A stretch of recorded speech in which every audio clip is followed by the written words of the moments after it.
বিসমিল্লাহির রহমানির রহিম। জাতীয় বিশ্ববিদ্যালয়ের অনলাইন ক্লাসে সবাইকে স্বাগতম। করোনাকালীন শিক্ষা কার্যক্রম চলমান রাখার স্বার্থে জাতীয় বিশ্ববিদ্যালয়ের উদ্যোগে অনলাইন ক্লাসে সংযুক্ত হতে পেরে আমি আনন্দিত। সবাইকে স্বাস্থ্যবিধি মেনে চলার আহ্বান জানাচ্ছি। প্রিয় শিক্ষার্থীরা, তোমরা সবাই অবগত আছো যে বর্তমান বৈশ্বিক মহামারী কোভিড-19 এর কারণে আমাদের দেশের শিক্ষা প্রতিষ্ঠানগুলোর নিয়মিত ও স্বাভাবিক পাঠদানের প্রক্রিয়ায় কিছুটা ভিন্নতা এসেছে। বর্তমান বাংলাদেশ সরকারের মাননীয় প্রধানমন্ত্রী জননেত্রী শেখ হাসিনার উদ্যোগে যে ডিজিটাল বাংলাদেশ গঠিত হয়েছে, তার ফলশ্রুতিতে আমরা এখন খুব সহজেই স্বাস্থ্যবিধি মেনে ঘরে বসে অনলাইন শিক্ষা কার্যক্রমের মাধ্যমে তোমাদের সাথে যোগাযোগ রক্ষা করতে পারছি। এই কার্যক্রমের ধারাবাহিকতায় জাতীয় বিশ্ববিদ্যালয়ের ইসলামের ইতিহাস ও সংস্কৃতি বিভাগের চতুর্থ বর্ষের শিক্ষার্থীদের জন্য আমি একটি কোর্সের ক্লাস শুরু করেছি। আশা করছি তোমরা আমার লেকচারগুলোকে গ্রহণ করছো। প্রথমেই আমি আমার পরিচয় দিয়ে নিচ্ছি। আমি এস.এম. জাওয়াদুন নাহিন, বর্তমানে ঢাকার শেখ বোরহানুদ্দিন পোস্ট গ্রাজুয়েট কলেজের ইসলামের ইতিহাস ও সংস্কৃতি বিভাগের সহকারী অধ্যাপক ও বিভাগীয় প্রধান হিসেবে কর্মরত আছি। অনার্স চতুর্থ বর্ষের ইসলামের ইতিহাস ও সংস্কৃতি বিভাগের শিক্ষার্থীদের জন্য আমি 24-16-09 কোর্স অর্থাৎ ভারতে মুসলিম প্রশাসন ব্যবস্থার ইতিহাস, সুলতানি ও মুঘল আমল এ বিষয়ে ক্লাস নিচ্ছি। এ বিষয়ে আজকে আমাদের ধারাবাহিক আলোচনা শুরু হবে। আমাদের আলোচ্য যে কোর্স, এর বিষয় কোড হচ্ছে 24-16-09, ভারতে মুসলিম প্রশাসন ব্যবস্থার ইতিহাস, সুলতানি ও মুঘল আমল। নিচে তোমরা যে ছবিটি দেখতে পাচ্ছ, এটি হলো জাতীয় বিশ্ববিদ্যালয় প্রণীত চতুর্থ বর্ষের সিলেবাসের ছবি। এই 24-16-09 কোর্সের এখানে আজকে আমরা যে বিষয়টুকু আলোচনা করব সেটি হচ্ছে empire, power and functions, royal insignia. Syllabus অনুসারে ক্লাস বিভাজন তোমরা সবাই পরিচিত আছো এই বিষয়টার সাথে। আমি ইতোপূর্বে তোমাদেরকে বলেছি যে আমাদের যে ক্লাস, এই ক্লাস আমরা ভাগ করেছি, মোট সিলেবাসটিকে আমরা 10টি ক্লাসে ভাগ করেছি। এর মধ্যে আমাদের মনে রাখতে হবে যে দুটো অংশ এখানে রয়েছে, একটি হচ্ছে সুলতানি আমল, একটি হচ্ছে মুঘল আমল। তো তোমরা খেয়াল করবে, আমরা সুলতানি আমলের উপরে আমাদের যে 5টি নির্ধারিত ক্লাস, সেই 5টি নির্ধারিত ক্লাস আমরা শেষ করেছি। সেই ক্লাসগুলোতে আমরা ভারতে মুসলিম প্রশাসন ব্যবস্থার ইতিহাসের উৎস জেনেছি, খলিফাদের সাথে দিল্লির সুলতানদের সম্পর্ক জেনেছি, প্রকৃত সার্বভৌম সুলতান, রাজকীয় গৃহস্থালী সংগঠন, সুলতানি আমলের কেন্দ্রীয় শাসন ব্যবস্থা, সুলতানি আমলের অর্থ রাজস্ব বিভাগ, সামরিক বিভাগ, বিচার বিভাগ, পুলিশ বিভাগ এবং সুলতানি আমলের প্রাদেশিক ও স্থানীয় প্রশাসন সম্পর্কে আমরা ধারাবাহিকভাবে আলোচনা করেছি। এখন আমাদের যে আলোচনার দ্বিতীয় অংশ রয়েছে, সেই দ্বিতীয় অংশে আমরা যে মুঘল আমলের আলোচনা পাবো, সেই মুঘল আমলের আলোচনা আজকে আমরা শুরু করতে যাচ্ছি। তবে তোমাদেরকে একটা কথা বলে রাখা ভালো, সুলতানি আমলের আলোচনায় যখন আমি সিলেবাস অনুসারে ক্লাস বিভাজনের কথা আলোচনা করেছিলাম, সে সময় আমাদের যে আজকের যে নির্ধারিত ক্লাস, মুঘল সম্রাট, ক্ষমতা ও কার্যাবলী, রাজকীয় পদমর্যাদা, এই ক্লাসটি কিন্তু সপ্তম ক্লাসে ছিল। আমি সিলেবাসের সুন্দর করে আরো একটু লেকচারগুলোকে আরো একটু ভালোভাবে গোছানোর জন্য আমি আজকের 7 নম্বর ক্লাসটিকে 6 নম্বরে নিয়ে এসেছি এবং আগামী ক্লাসে ইনশাআল্লাহ আমরা 6 নম্বরে যে নির্ধারিত ক্লাসটি ছিল মুঘল আমলের কেন্দ্রীয় প্রশাসন, সেটি আমি 7 নম্বর ক্লাসে তোমাদেরকে লেকচার দিব আশা করছি। তো আজকে আমরা 6 নম্বর যে ক্লাসটি হবে মুঘল সম্রাট, ক্ষমতা ও কার্যাবলী এবং রাজকীয় পদমর্যাদা, এবং সপ্তম ক্লাসে মুঘল আমলের কেন্দ্রীয় প্রশাসন, অষ্টম ক্লাসে মুঘল আমলের অর্থনীতি, ভূমি রাজস্ব, বিচার ব্যবস্থা, এবং পরবর্তী দুটো ক্লাসে মুঘল আমলের সামরিক প্রশাসন ও মনসবদারি ব্যবস্থা এবং মুঘল আমলের প্রাদেশিক ও স্থানীয় সরকার ব্যবস্থার আলোচনা হবে। আমরা এখানে দুটো ছবি দেখতে পাচ্ছি। একটি হচ্ছে আমাদের শিক্ষা প্রতিষ্ঠান জাতীয় বিশ্ববিদ্যালয়ের লোগো, তোমরা সবাই এর সাথে অবশ্যই পরিচিত আছো, এবং অন্যটি হলো মুজিব শতবর্ষের লোগো। তোমরা সবাই জানো জাতির পিতা বঙ্গবন্ধু শেখ মুজিবুর রহমানের জন্মশতবার্ষিকীকে কেন্দ্র করে বর্তমান সরকার দিবস এই বছরটিকে মুজিব বর্ষ হিসেবে ঘোষণা করেছেন, এবং অন্যান্য যে প্রতিষ্ঠানগুলো রয়েছে সরকারি বেসরকারি, সেই প্রতিষ্ঠানগুলোর মতোই আমরা শিক্ষা প্রতিষ্ঠানগুলোতেও মুজিব বর্ষকে যথাযোগ্য মর্যাদার সাথে উদযাপন করছি।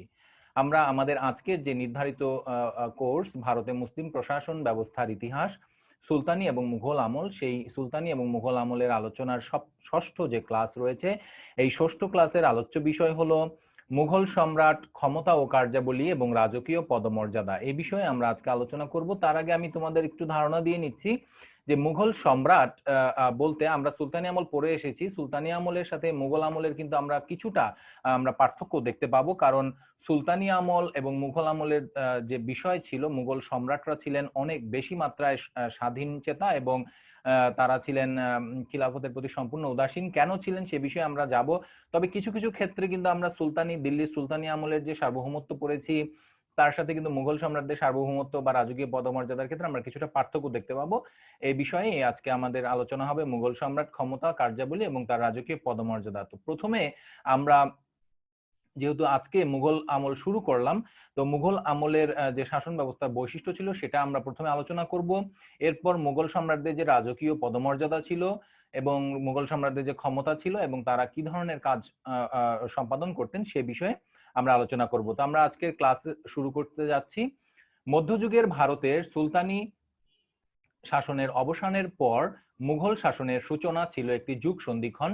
সুলতানি আমল তোমরা জানো 1206 থেকে 1526 সাল পর্যন্ত ছিল এবং পরবর্তী সময়ে মুঘল শাসন শুরু হয় 1526 থেকে 1857 সাল পর্যন্ত। এবং মুঘল যে প্রশাসন ছিল, এই প্রশাসনের কেন্দ্রীয় নিয়ন্ত্রক ছিলেন সম্রাট নিজেই। তিনি ছিলেন সার্বিক প্রশাসন যন্ত্রের চালিকা শক্তি এবং নিরঙ্কুশ সার্বভৌমত্বের প্রতীক। তো আমরা একটু দেখব যে মধ্যযুগের যে ভারতে মুঘল শাসন ব্যবস্থার যে সংগঠন, কর্মধারা, নীতি প্রণয়ন এবং বাস্তবায়নের বিভিন্ন দিক পর্যালোচনা করে এর প্রকৃতি, বৈশিষ্ট্য এবং লক্ষ্য বিশ্লেষণের মাধ্যমে কোনো মন্তব্য যদি করতে যাই সেটা অত্যন্ত দুরূহ হবে। কেননা ঐতিহাসিক সমসাময়িক ফার্সিতে প্রকাশিত গ্রন্থাদি এবং অপ্রকাশিত মূল্যবান পাণ্ডুলিপি, তৎকালীন সরকারি নথিপত্র, দলিল দস্তাবেজ, মুদ্রা, শিলালিপি হতে গবেষণামূলক তথ্যাদি সংগ্রহ করে উহার নিরপেক্ষ বিচারের মাধ্যমে তর্কমূলক বিষয়ে স্বাধীন সিদ্ধান্তে উপনীত হতে প্রভূত জ্ঞান, পাণ্ডিত্য এবং অভিজ্ঞতার প্রয়োজন, যার অবশ্যই স্বল্পতা রয়েছে আমাদের। মুঘল সাম্রাজ্যের প্রশাসন পদ্ধতির শিক্ষাগত কৌতূহল ব্যতীত ইহা আমাদের নিকট নানাভাবে আরো বেশি আকর্ষণীয় হয়ে ওঠে। এই ধরনের শাসন ব্যবস্থা, রীতিনীতি, নিয়ম কানুন, প্রশাসনিক যন্ত্র, এমনকি উপাধি পর্যন্ত সাম্প্রতিক কালের কয়েকটি হিন্দু রাষ্ট্রে অনুসরণ করা হয়েছে ভারতের। এমনকি হিন্দু ধর্মমতের রক্ষণশীলতার একজন গোড়া সমর্থক, যাকে আমরা চিনি শিবাজী নামে, তিনিও এই মোগল শাসন পদ্ধতি তার মহারাষ্ট্রে যে শাসন ব্যবস্থা সেখানে অবিকলভাবে প্রচলন করেছিলেন। শুধুমাত্র তার শেষ জীবনে তিনি এই ফার্সি, তার দরবারে যে ফার্সি উপাধি স্থল ছিল তার স্তরে তিনি সংস্কৃতকে এখানে চালু করেন এবং তার রাষ্ট্রীয় শাসন ব্যবস্থায় একটি হিন্দু ধরন প্রবর্তনের প্রচেষ্টা করেন। তবে সেই রাষ্ট্রীয় দপ্তরে যে সরকারি অধিদপ্তরগুলোর নাম ছিল বা নথিপত্র ছিল এবং অধস্তন কর্মচারীদের উপাধি ছিল, সেগুলোর দেশীয় অর্থাৎ সঠিক মারাঠা শব্দ তিনি খুঁজে পাননি বলে সেগুলোকে কিন্তু তিনি সেই ইসলামী অর্থাৎ মুঘল আমলের যে ধ্যান ধারণায় বা মুঘল আমলের যেভাবে প্রচলিত ছিল ঠিক সেভাবেই কিন্তু তিনি সেটাকে বজায় রাখেন। তো এভাবে আমরা বলতে পারি যে মুঘল যে শাসন পদ্ধতি এটি একসময় কিন্তু পুরো ভারতের সর্বত্রই বিস্তার লাভ করে এবং আধুনিক ভারতের যে ব্রিটিশ শাসন অর্থাৎ মুঘল আমলের পতনের পরে যে আমরা ব্রিটিশ শাসন দেখতে পাই, সেই ব্রিটিশ শাসনের কাঠামো এবং সংগঠনেও মুঘল শাসন পদ্ধতির পরিষ্কার প্রভাব কিন্তু আমরা লক্ষ্য করে থাকি। ব্রিটিশ সরকার পুরাতন পদ্ধতির ভিত্তিতেই নতুন শাসন প্রণালী প্রবর্তন করেন এবং আমাদের বর্তমানের মূল অতীতেই নিহিত এটি কিন্তু আবারও প্রমাণ হলো। সুতরাং আধুনিক ভারতে মুঘলদের যে প্রভাব এটিকে কিন্তু আমরা কখনোই উপেক্ষা করতে পারি না। এই বিষয়টি অত্যন্ত গুরুত্বপূর্ণ। তোমরা যখনই এই বিষয়টির উপর পড়াশোনা করবে বা কোর্সের ক্লাস শুরু করবে তখন অবশ্যই এই বিষয়গুলো একটু অনুধাবন করার চেষ্টা করবে। ইতিহাস কিন্তু শুধুমাত্র পড়ার বিষয় নয়, এটি একটি অনুধাবনেরও বিষয়। তো আমরা আমাদের যে আলোচনার মুঘল শাসন ব্যবস্থার বৈশিষ্ট্য, এই মুঘল শাসন ব্যবস্থার বৈশিষ্ট্যের মধ্যে আমরা অসংখ্য বিষয় পাবো। এই মুঘল শাসন ব্যবস্থার বৈশিষ্ট্যটাই আমরা এখন আলোচনা শুরু করতে যাচ্ছি। মুঘলরা ভারতে এসেছিল বিজয়ীর বেশে। তোমরা জানবে যে সুলতানিদের পতনের পরেই কিন্তু মুঘলরা এসেছিলেন এবং তারা বিজয়ী শাসক হিসেবে তারা কিন্তু স্বেচ্ছাচারী যদি হয়েও থাকেন সেটা কিন্তু খুব একটা অস্বাভাবিক আমরা বলতে পারি না। তবে দীর্ঘদিনের মুঘল আমলে এটা সুস্পষ্ট যে মুঘল সম্রাটগণ জনহিতৈষী ছিলেন, জনকল্যাণময়, সদয় এবং সদয় বদান্য ছিলেন এবং তাদের শাসন ব্যবস্থার মূল লক্ষ্যই ছিল প্রজাদের মঙ্গল সাধন করা। মোগল সম্রাটগণ একনায়কত্ব এবং স্বৈরতন্ত্রে এমন অকাট্যতে সম্ভবত বিশ্বাসী ছিলেন, সুতরাং তাদের শাসন ব্যবস্থার জনকল্যাণকামী যে স্বেচ্ছাচারিতা প্রবল প্রভাব পরিলক্ষিত হওয়াটাই স্বাভাবিক। তবে ঐতিহাসিক এসএকিউ হুসাইনি এই ব্যবস্থাটিকে একটু সুন্দরভাবে বলেছেন যে একে বল্গাহীন স্বৈরতন্ত্র না বলে এটিকে জনহিতৈষী ও জ্ঞানদীপ্ত ইচ্ছাতন্ত্র হিসেবেও আমরা আখ্যায়িত করতে পারি। আমরা মোগল শাসন ব্যবস্থার বেশ অনেকগুলো বৈশিষ্ট্যই আমরা পাবো। আমরা এক এক করে একটু দেখব যে মোগলরা যারা বিজয়ী ছিলেন, এই বিজয়ীরা ভারতে এসেছিলেন এমন একটি শাসন পদ্ধতির গৌরবময় ঐতিহ্য নিয়ে, যা ওই শতাব্দীর পরীক্ষা নিরীক্ষায় অত্যন্ত সাফল্যজনক হিসেবে প্রমাণিত হয়েছিল। যেমন আমরা বলতে পারি বাগদাদের আব্বাসীয় খলিফাদের কথা, আমরা বলতে পারি মিশরের ফাতেমীয় খলিফাদের কথা। সেই শাসন পদ্ধতিগুলো কিন্তু যুগের বিবেচনায় কিন্তু অত্যন্ত সফল ছিল। অধ্যাপক যদুনাথ সরকারের মতে মুঘল শাসন পদ্ধতি ছিল ভারতীয় এবং বহির্ভারতীয় উপকরণের এক অপূর্ব সংমিশ্রণ। কিংবা আমরা আরেকটু সুন্দরভাবে যদি বলতে পারি যে এটি ছিল ভারতীয় কাঠামোতে ফার্সি আরবীয় পদ্ধতি। এবং মুঘল সরকারের প্রশাসনিক মূলনীতি, ধর্মীয় নীতি, রাজস্ব নিয়ম কানুন, দপ্তর সংগঠন এবং কর্মচারীদের উপাধিও সরাসরি বহির্ভারত থেকেই আমদানিকৃত ছিল। কিন্তু ভারতে তৎকালীন প্রচলিত যে পুরাতন রীতিনীতি ছিল, যার সাথে মানে শাসিত শ্রেণী বা জনসাধারণ অনেক বেশি পরিচিত ছিল, মুঘলরা কিন্তু সেটাকেও কোনোভাবেই তারা উপেক্ষা করেননি, বরং সেটাও কিন্তু মুঘল শাসন ব্যবস্থায় সংমিশ্রিত হয়েছিল। স্থানীয় প্রয়োজনকে বিবেচনা করে আমদানিকৃত শাসন প্রণালীকে উপযোগী করে তোলবার জন্য তাকে সামান্য রূপান্তর করেছিলেন মুঘল সম্রাটরা। বস্তুতপক্ষে আমরা বলতে পারি যে মুঘল শাসন ব্যবস্থার প্রধান উপাদানগুলো যতটা ছিল ইসলামিক, ততটাই ছিল ভারতীয় এবং মুঘল। এরপরে আমরা মুঘল শাসন ব্যবস্থার আরো কিছু বৈশিষ্ট্য দেখতে পাবো, যে এই দরবার, ওয়াজিরাত, সামন্ত প্রথা ভিত্তিক সেনাবাহিনী ইত্যাদি খেলাফতের প্রারম্ভিক শাসন ব্যবস্থায় পরিলক্ষিত হয় না। কিন্তু খুতবাতে শাসনকর্তার নাম উল্লেখ, সৈন্যাধ্যক্ষ, বিচারপতি ও অর্থমন্ত্রীর পদ, তারপরে জিজিয়া কর ইত্যাদি ইসলামী শাসন ব্যবস্থা হতে গ্রহণ করা হয়েছিল। মীর বখশি যে পদটি মুঘল শাসন ব্যবস্থায় সামরিক দায়িত্বে ছিলেন, তিনি এই পদটি অবশ্য ভারতে মুঘলদের নিজস্ব। আমরা দেখব যে মুঘল শাসন ব্যবস্থা ছিল সম্পূর্ণরূপে ধর্মনিরপেক্ষ একটি শাসন ব্যবস্থা। এটি অত্যন্ত উল্লেখযোগ্য একটি বৈশিষ্ট্য। সেই যুগে ধর্মনিরপেক্ষ, মধ্যযুগে ধর্মনিরপেক্ষ শাসন ব্যবস্থা এটা আসলেই একটি প্রশংসার দাবি রাখে। সরকারের প্রকৃতির দিক হতে আমরা শাসন প্রণালীতে ধর্মনিরপেক্ষ মতবাদ প্রাধান্য লাভ করে এবং সম্রাটগণ বিভেদ নীতির আশ্রয় নিতেন না, এবং জনসাধারণ সহ জনসাধারণের মধ্যে যতগুলো সম্প্রদায় ছিল সকল সম্প্রদায়ের স্বার্থ রক্ষার কাজেই কিন্তু সম্রাটরা সচেষ্ট ছিলেন। নীতির দিক হতে মুঘল শাসনাধীনে সকল সম্প্রদায়ের লোকই আইনের চোখে সমান ছিল। ভারতে মুঘল খান বা বড় খান ইসলামী আরব শাসন ব্যবস্থার খলিফাদের চাইতে পৃথক ছিলেন। মুঘল খানগণ ছিলেন কেবলমাত্র রাজনৈতিক ও সামরিক নেতা, তারা কিন্তু ধর্মীয় নেতা ছিলেন না। খলিফাদের সার্বভৌমত্ব শরীয়ত আইন দ্বারা নিয়ন্ত্রিত ছিল, কিন্তু মুঘল সম্রাটদের ওই ধরনের কোনো বাধ্যবাধকতা ছিল না বলেই অনেকে মনে করে থাকেন। সম্রাট ছিলেন রাজনৈতিকভাবে সার্বভৌম একজন শাসনকর্তা। সম্ভবত ভারতে একমাত্র সম্রাট আওরঙ্গজেব ব্যতীত মুঘল সম্রাটদের মধ্যে আর কেউই ইসলামের পতাকাবাহক এবং সর্বজয়ী শাসক হিসেবে নিজেকে দাবি করেননি। মুঘল সম্রাটদের শাসনের মূল উদ্দেশ্যই ছিল কল্যাণবতী একটি রাষ্ট্র প্রতিষ্ঠা করা এবং সেই রাষ্ট্রের জনগণ যারা আছেন তাদের মঙ্গল সাধন করা। মুঘল শাসন পদ্ধতির একটি গুরুত্বপূর্ণ বৈশিষ্ট্য ছিল যে এই সরকারের যে চরিত্র ছিল, সেই চরিত্র অনুযায়ী তা কিন্তু সম্পূর্ণভাবে সামরিক বাহিনীর উপরেই নির্ভরশীল ছিল। যদিও সময় সময় তা নিজেকে ভারতীয় পরিবেশের সাথে খাওয়াতে সক্ষম হয়েছে, তথাপি আমরা শেষ অবধি দেখি যে মুঘল সরকারের যে প্রকৃতি সেটা কিন্তু সামরিক একটি চরিত্রই বজায় রেখেছিল। আমাদের একটা জিনিস খেয়াল করতে হবে যে মুঘল সরকারের যে প্রত্যেক কর্মচারী ছিলেন তারা কিন্তু সেনাবাহিনীর তালিকাভুক্ত হতেন, এবং নির্দিষ্ট সংখ্যক অশ্বারোহী সৈন্যের মনসব তাদেরকে প্রদান করা হতো। এই মনসবদারি যে ব্যবস্থাটি, এটিও ভারতে একটি নতুন প্রবর্তন আমরা দেখব, এবং সেই মনসব তার বেতন এবং পদমর্যাদার মাত্রা নির্ধারণ করা হতো, এবং এছাড়াও বেসামরিক কর্মচারী যারা ছিলেন তাদের বেতনও সামরিক পদের উপরেই সম্পূর্ণভাবে নির্ভরশীল ছিল। এরপরে আমরা মুঘল শাসন ব্যবস্থার বৈশিষ্ট্যে আরো কিছু গুরুত্বপূর্ণ আলোচনা দেখতে পাবো। সেগুলোর মধ্যে রয়েছে যে ভারতের মুসলিম শাসন ব্যবস্থায়, বিশেষ করে মুঘল আমলে আমরা দেখি যে অমুসলিম সম্প্রদায় যারা ছিল তারা কিন্তু সরকারি গুরুত্বপূর্ণ পদগুলোতে নিয়োগ লাভ করতেন, এবং মুঘল রাজস্ব ব্যবস্থায় ভারতের শতাব্দী পুরাতন পদ্ধতি ও সনাতন রীতিনীতির প্রয়োগ পরিলক্ষিত হয়, এবং সম্রাটগণ রাজস্ব ব্যবস্থাপনায় হিন্দু কর্মচারীদেরকে নিয়োগ করতেন।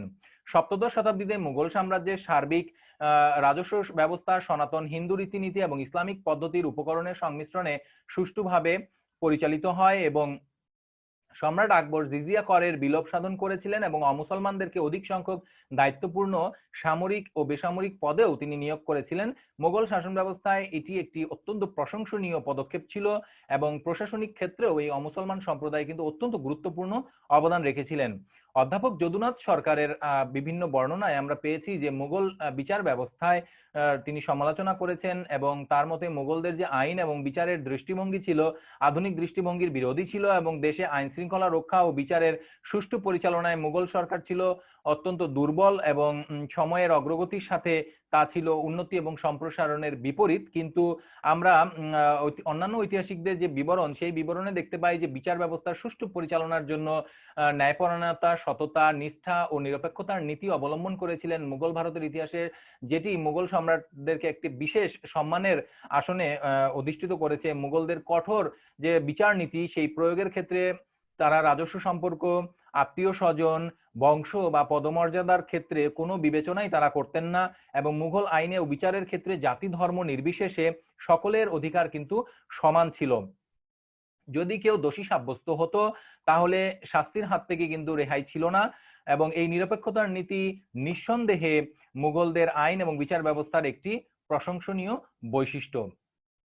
আমরা দেখব মুঘল শাসন ব্যবস্থার বৈশিষ্ট্যের কিন্তু অনেকগুলো গুরুত্বপূর্ণ উপাদান রয়েছে। তার মধ্যে আমরা দেখব যে মুঘল শাসন ব্যবস্থার যে প্রশাসনিক নীতি, এই প্রশাসনিক নীতিতে কিন্তু গণতান্ত্রিক যে উপাদান সেটি কিন্তু অনুপস্থিত ছিল এবং মুঘল সম্রাট ছিলেন তার যে প্রশাসন এবং এই প্রশাসনের কিন্তু একজন প্রাণশক্তি এবং বলাই বাহুল্য যে সম্রাট ছিলেন সার্বিক প্রশাসন যন্ত্রের একক ক্ষমতাধর ব্যক্তি। তিনি ছিলেন নিরঙ্কুশ ক্ষমতা সম্পন্ন শাসক এবং যেখানে সরকার ছিল অনিয়ন্ত্রিত সেখানে চূড়ান্ত ক্ষমতা এবং প্রভুত্ব কেন্দ্রীভূত হবে একই হাতে, এটাতে আসলে সন্দেহের কোনো অবকাশ নেই। কিন্তু আমরা আরো একটি আলোচনায় দেখব পরবর্তী সময়ে কেন্দ্রীয় এবং প্রশাসন যে প্রাদেশিক আলোচনা রয়েছে মুঘলদের, সেই আলোচনায় আমরা দেখব যে মুঘল সম্রাট যতই তার মানে ক্ষমতাশালী হন না কেন, কেন্দ্রীয় এবং প্রাদেশিক সরকারের পরিচালনার প্রয়োজনেও কিন্তু তাকে বিভিন্ন ব্যক্তি এবং বিভাগের সহযোগিতা গ্রহণ করতে হতো। এটি তার এবং তিনি অত্যন্ত যোগ্য ব্যক্তিদের সমন্বয়ে কিন্তু এই কাজটি পরিচালনা করতেন। এরপর আমরা মুঘল শাসন ব্যবস্থার বৈশিষ্ট্য শেষ করে আমরা চলে আসি আমাদের আলোচনার দ্বিতীয় অংশে। মুঘল সম্রাটদের যে রাজকীয় পদমর্যাদা সম্পর্কে আমরা দেখেছি, সেই মুঘল যে রাজকীয় পদমর্যাদার আলোচনাটি আমরা এখন শুরু করতে যাব। ভারতে মুঘল শাসন আমলে মুসলিম বিশ্বের খিলাফতের যে বৈধ সার্বভৌমত্ব ছিল সেটির প্রতি যে ভারতের সুলতানরা অর্থাৎ সুলতানি আমলে যে নামে মাত্র একটি স্বীকৃতি প্রদান করতেন সেটির কিন্তু সম্পূর্ণ অবসান ঘটে এবং বিশ্ববরেণ্য বীর যিনি ছিলেন তৈমুর লং, তার বংশধর হিসেবে মুঘল সম্রাটদের শাসনাধীনে ভারত একটি অবিভাজ্য মুসলিম বিশ্বের অংশ বলে আর বিবেচিত এ সময় হলো না। মুঘল সম্রাটরা নিজেদের চাইতে কাউকেই আর শ্রেষ্ঠ বলে স্বীকার করতেন না।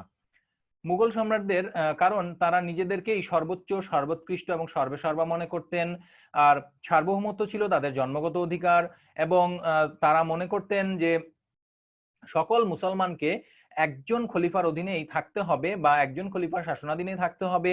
এইরূপ মতবাদ পুরাতন হয়ে গিয়েছে এবং ইতিহাসের ক্রমবিবর্তন এবং ক্রমবিকাশের দরুন আমরা দেখি যে তৈমুর লং যিনি নিজেকে বলেছেন যে সৃষ্টিকর্তা যদি একজন হন এবং তার যদি কোনো অংশীদার না থাকে তাহলে রাজকীয় ব্যক্তি যিনি যার হাতে ক্ষমতা থাকবে তারও কোনো অংশীদার থাকা চলবে না এবং তারই যে বংশধর হিসেবে মুঘল বাদশারা সেই মতটি তারা মেনে চলতেন। এবং আরো একজন বিখ্যাত ব্যক্তি আমরা আসবো এরপরে, চেঙ্গিস খান, তিনিও নিজেকে আলোর সন্তান হিসেবে নিজেকে সবসময় বর্ণনা করেছেন এবং শাসনকর্তার ক্ষমতা ও প্রতিপত্তি সম্পর্ক জনগণ অনুভব করবে যে তাদের শাসনকর্তা কারো প্রভাবাধীন নয়, অর্থাৎ বাদশাহের যে পদমর্যাদা সেটি হচ্ছে সৃষ্টিকর্তার দান এবং এই যে সৃষ্টিকর্তার দানটি তাদের সার্বভৌমত্বের মাধ্যমেই পূর্ণ বিকাশ ঘটবে, এটি মুঘল বাদশারা সবসময় অনুভব করতেন। মুঘল বাদশাদের রাজকীয় পদমর্যাদায় আমরা দেখি যে মুঘলদের যে প্রথম প্রতিষ্ঠাতা শাসক ছিলেন তিনি হলেন সম্রাট বাবর। 1526 থেকে 1530 সাল পর্যন্ত তিনি ভারতের মুঘল বংশের ক্ষমতার অধীন ছিলেন। তার দৃষ্টিভঙ্গি ছিল অধিকতর রাজনৈতিক এবং বাস্তবসম্মত। কারণ আমরা দেখি যে তৈমুর লং এবং চেঙ্গিস খান তারা দুজনেই কিন্তু তাদের সময়ের অর্ধেক পৃথিবীর সম্রাট ছিলেন। তারা অত্যন্ত অজেয় এবং বিশ্ববিজয়ী বীর ছিলেন। তাদেরই বংশধর ছিলেন সম্রাট বাবর এবং তার পরবর্তী যারা মুঘল বাদশারা ছিলেন, সম্রাট বাবর তার পিতার দিক থেকে তৈমুর লং এবং মাতার দিক থেকে চেঙ্গিস খানের বংশধর হিসেবে তারা ছিলেন অত্যন্ত মুক্ত ও স্বাধীনচেতা সম্রাট। আমরা দেখি যে ভারতে তারা ছিলেন অত্যন্ত স্বাধীনচেতা সম্রাট নিম্নমানের। আমরা আরেকটা জিনিস একটু খেয়াল করে দেখব যে কেন তারা নিজেদেরকে মুক্ত এবং স্বাধীন বলে মনে করতেন। সেই সময় যখন মুঘলরা ক্ষমতাসীন হলেন সেই সময় কিন্তু যে মুসলিম বিশ্বের খিলাফত সেটি ছিল বর্তমান তুরস্কের উসমানীয়দের অধীনে, বা আমরা যাদেরকে অটোমান হিসেবে জানি, সেই ওসমানীয় খলিফাদেরকে স্বীকৃতি দেবার মতো মনোবৃত্তি কিন্তু মুঘল সম্রাটদের ছিল না। কারণ তারা মনে করতেন যে উসমানী খলিফারা নিম্নমানের, মুঘল সম্রাটদের মর্যাদাই তাদের চেয়ে বেশি। একইভাবে সম্রাট বাবরের পুত্র ছিলেন সম্রাট হুমায়ুন, যিনি 1530 থেকে 40 এবং 55 থেকে 56 মাঝখানের 15 বছর তিনি ক্ষমতাচ্যুত হয়েছিলেন। এটি আমরা কেন্দ্রীয় প্রশাসনের আলোচনায় বলবো, এবং তোমরা সবাই যখন পলিটিক্যাল হিস্ট্রি পড়েছো জানো এই বিষয়টি। তো সম্রাট হুমায়ুনও কিন্তু নিজেকে একজন ঐশ্বরিক শক্তির অধিকারী মনে করতেন, এবং স্বর্গীয় ক্ষমতা লাভের উচ্চ দাম্ভিকতা তিনি কিন্তু পোষণ করতেন। কোনো কোনো ঐতিহাসিকের মতে তিনি কিন্তু তার যে রাজ্য ছিল সেই রাজ্যটিকেও তার ব্যক্তিগত সম্পত্তি বলেই মনে করতেন। আমরা এবারের যে আলোচনা সেই আলোচনায় আমরা দেখব যে যাকে নিয়ে আমাদের সবচেয়ে বেশি আলোচনা হবে মুঘল বংশের শাসন আমলে, সেই মুঘল বংশের প্রকৃত প্রতিষ্ঠাতা ছিলেন সম্রাট আকবর। 1556 থেকে 1605 সাল পর্যন্ত দীর্ঘ প্রায় 50 বছর তিনি ভারতে মুঘল বংশের শাসক হিসেবে শাসন করেছেন। তিনি নিজেকে সর্বশক্তিমান মনে করতেন, এবং তার মতে তার পিতা হুমায়ুনও কিন্তু সেই একই মতের অনুসারী ছিলেন। আকবর নিজেকে ভাবতেন এবং তিনি মনে করতেন সমগ্র পৃথিবী যেমন তার সৃষ্টিকর্তার নিকট মস্তক অবনত করবে, ঠিক তেমনি যে যারা তার অধীনস্থ শাসিত ব্যক্তি রয়েছেন তারাও কিন্তু তার নিকট মস্তক অবনত করবে। তার সময়কার যে বিখ্যাত ঐতিহাসিক ছিলেন আবুল ফজল, তার মতে মুঘল সম্রাটদের সার্বভৌমত্ব ছিল আল্লাহ হতে নিঃসরিত একটি ঐশ্বরিক জ্যোতি, বা এটিকে আমরা বলতে পারি যে একটি বিশেষ সূর্য রশ্মির মতো।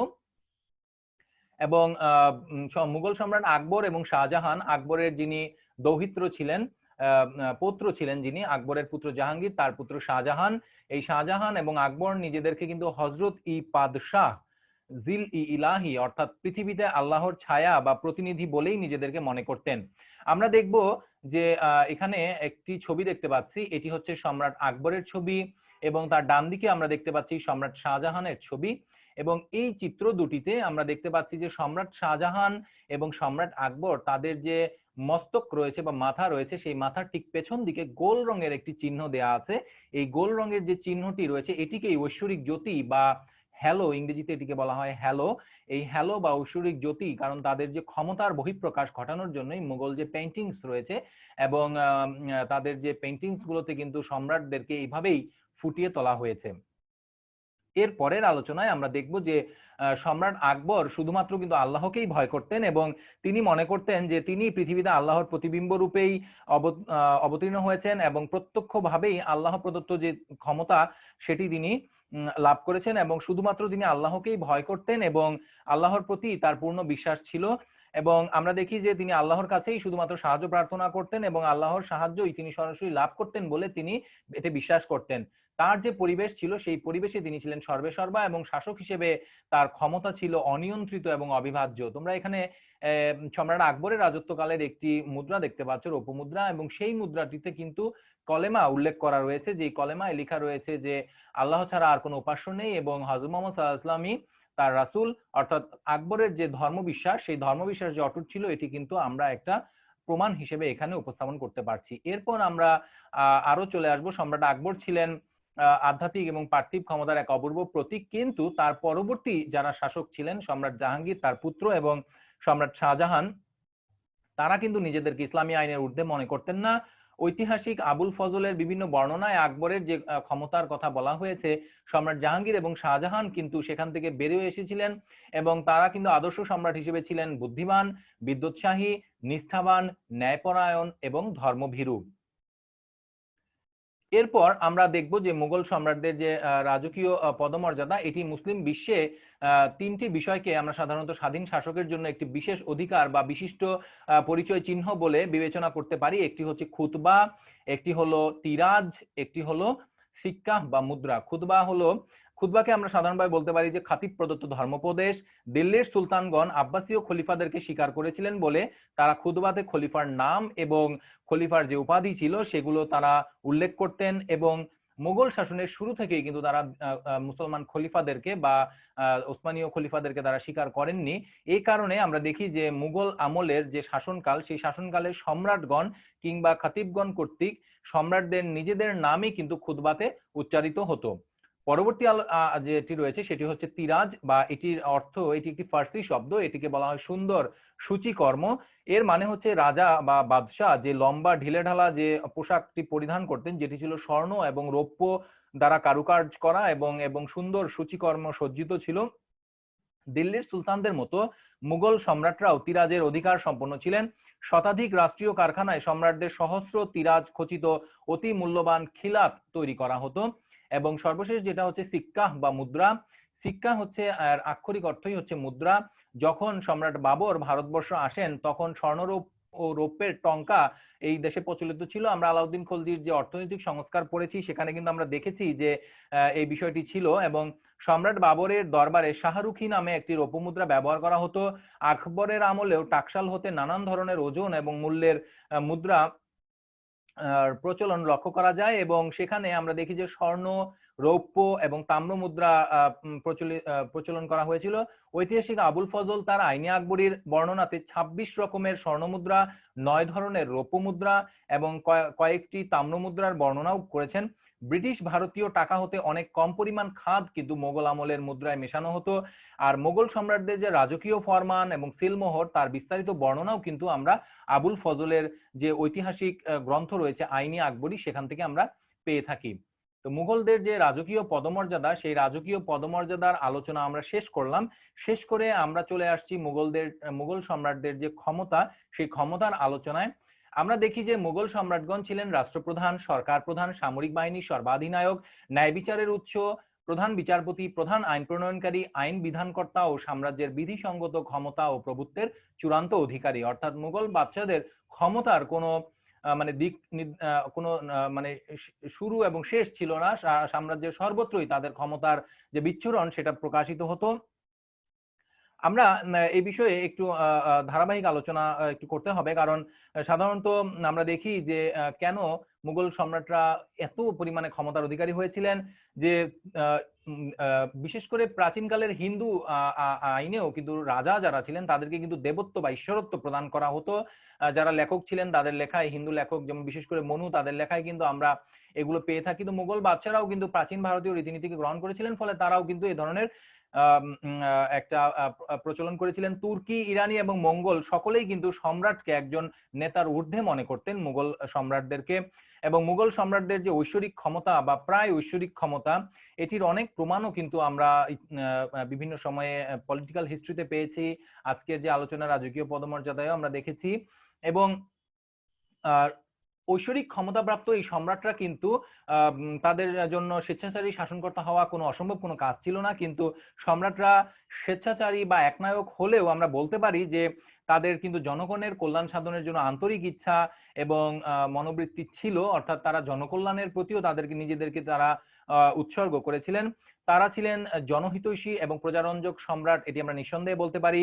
তাদের মধ্যে প্রজাবিন্দের প্রতি একটি পিতৃসুলভ ভালোবাসা ছিল, অকৃত্রিম দরদ এবং প্রাণভরা মমতা ছিল তাদের মধ্যে। সম্রাটদের মধ্যে প্রায় সকলেই বিশ্বাস করতেন যে রাজার জন্য সর্বোৎকৃষ্ট আরাধনা হলো প্রজাবিন্দের প্রতি তাদের কর্তব্য ও দায়িত্ব সঠিকভাবে পালন করা। আল্লাহর প্রতিনিধি রূপে আল্লাহর প্রদত্ত ক্ষমতা ও অধিকার বলে সম্রাট রাজ্য শাসন করতেন। এবং সার্বভৌমত্ব হচ্ছে একটি দান, আর সম্রাট আল্লাহর নির্বাচিত।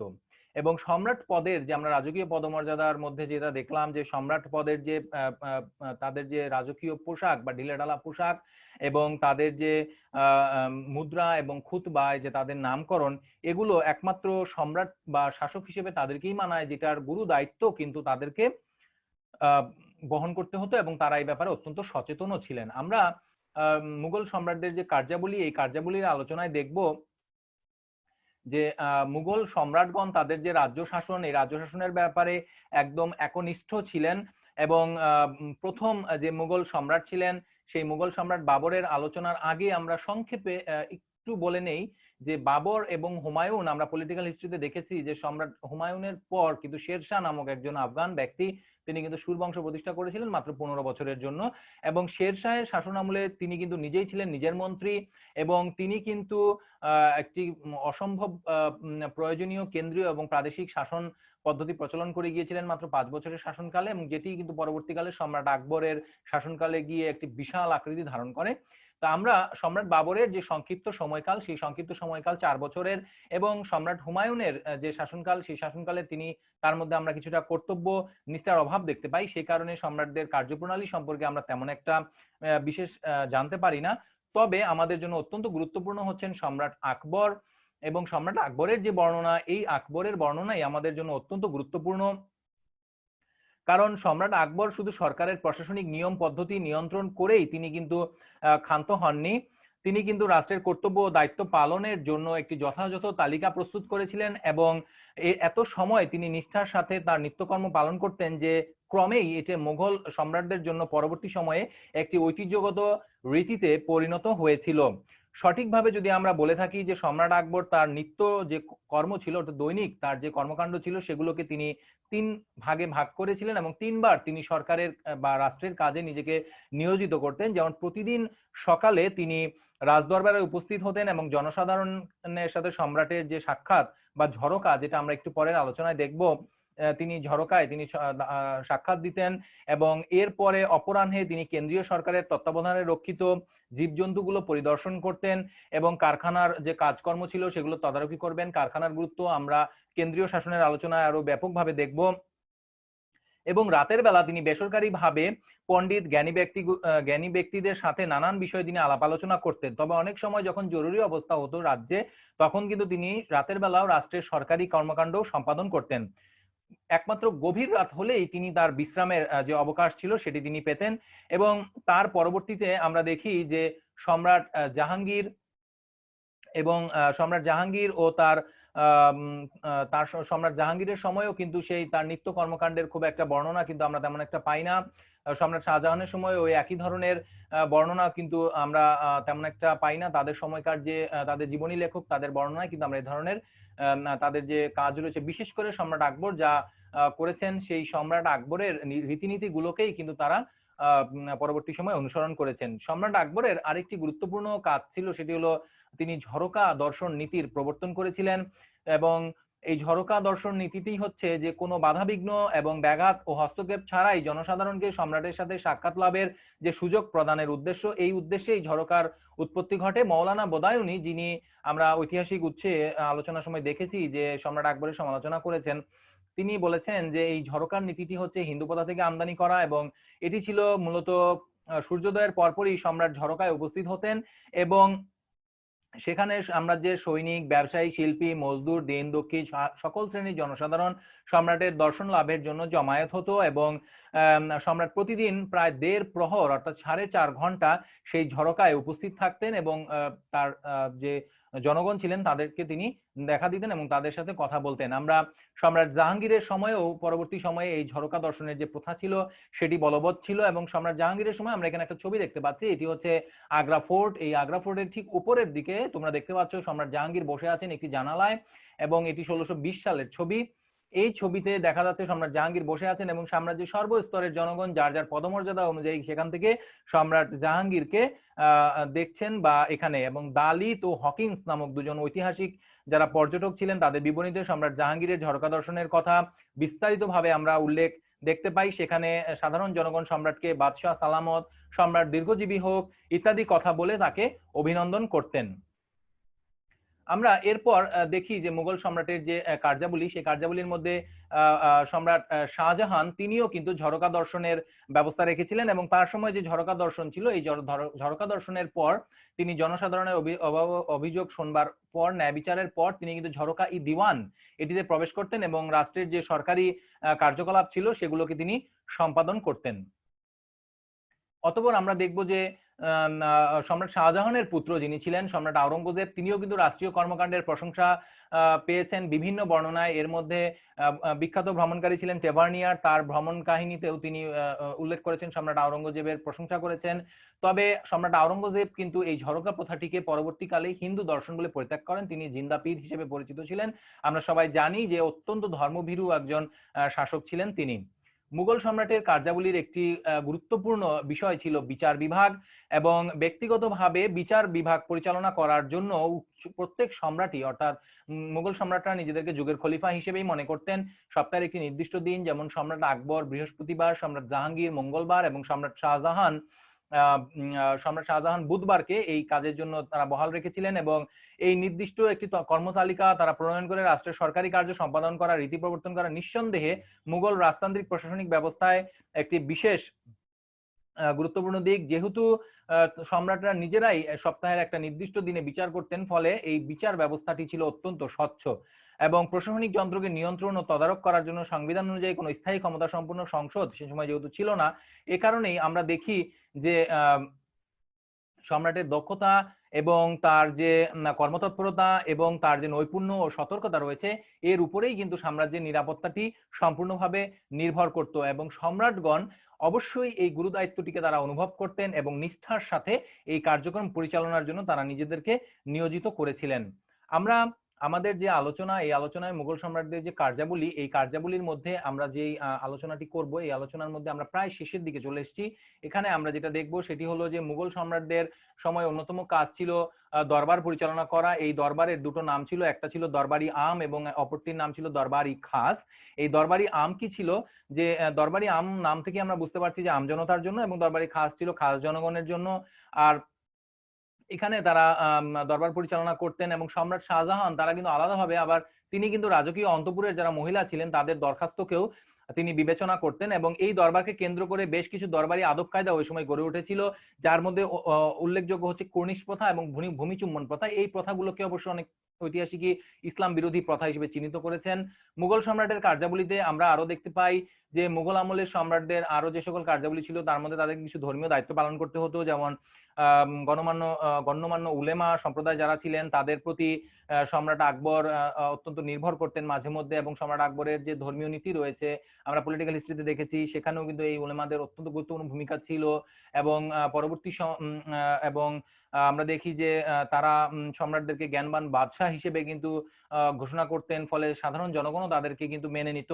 সম্রাটদের বিভিন্ন উৎসব উপলক্ষে যশন বা উৎসবের আয়োজন করতে হতো, যুবরাজদের বিবাহ, এমনকি সাম্রাজ্যের যে বিভিন্ন ধরনের রাজকীয় উৎসব সেগুলোতে বিভিন্ন ধরনের রাজকীয় পোশাক পরিধান করে সম্রাটদেরকে উপস্থিত হতে হতো, এবং তাদের তত্ত্বাবধানে এই সকল উৎসব পরিচালিত হতো। আমরা কেন্দ্রীয় শাসন ব্যবস্থার আলোচনায় আমরা দেখব যে মীর সামান কিভাবে এগুলোকে করেন, আয়োজন করেন। তৃতীয়ত হচ্ছে সম্রাটদের বিনোদনমূলক কাজের মধ্যে একটি গুরুত্বপূর্ণ বিষয় ছিল শিকার পরিচালনা করা, এবং এই শিকারটির দুটি উদ্দেশ্য ছিল, একটি হচ্ছে সম্রাটরা বিনোদন লাভ করা, দ্বিতীয়ত হচ্ছে যে যখন সৈন্যরা বসে থাকতো তাদেরকে নিয়ে এই শিকারে যাওয়া হতো, যাতে করে তাদের যে সামরিক বৈশিষ্ট্য রয়েছে এই সামরিক বৈশিষ্ট্য যাতে দূর না হয়ে যায়।